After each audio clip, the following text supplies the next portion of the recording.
Ken Gashui, KTN News. To climate matters, stakeholders attending the ongoing Africa Climate Week in Nairobi have now challenged African governments to adopt the Nairobi Declaration if they are to fully strengthen actions to halt the current climate crisis. They say without action, the game-changing declarations adopted in the just concluded summit will not be different from the already existing global climate agreements. If fully adopted, experts argue that the Nairobi Declaration will amplify the continent's position in the global arena. Purity Museonzuki reports.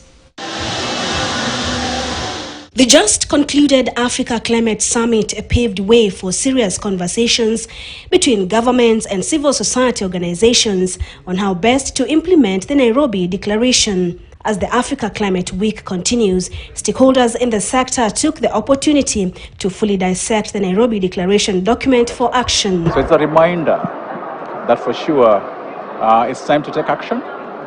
And I could see from the level of participation that there's urgency and commitments from governments that they for sure want to address increasing climate risks, talking about adaptation, initiatives at various levels, talking about frameworks that can enable us really to respond. Terming it a successful first ever Africa's Climate Summit, experts say a lot of commitment will be required to honor agreements made during the three-day summit. Infrastructure worked on that will bring us closer to reduce some of the challenges we are facing. Communities around the topics of food and nutrition security, and also water supply, sanitation aspects, also skills development for the youth.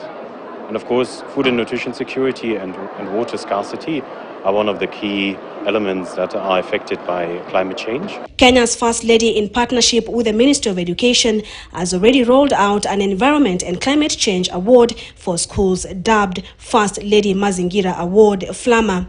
The award targets to work with schools in addressing environmental degradation as well as adverse effects of climate change. There are quite a number of activities that are going to be undertaken.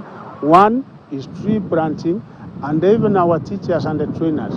We are also introducing competition, such that a teacher or a trainer who does well in matters to do with environmental conservation and climate change will be among those to be considered for promotion. Our schools are the fertile grounds that will sprout a generation of conservationists and guardians of the planet. Schools are able to nurture a generation of environmentally conscious citizens. The Africa Climate Summit produced the Nairobi Declaration, which was unanimously adopted by representatives from African countries, among them heads of state and government.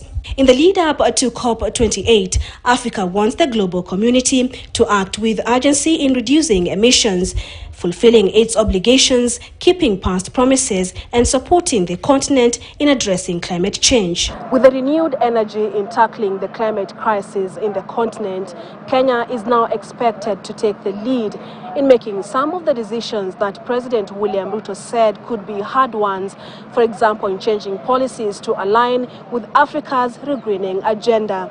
Purity Museonzuki, KTN News, Nairobi. A group of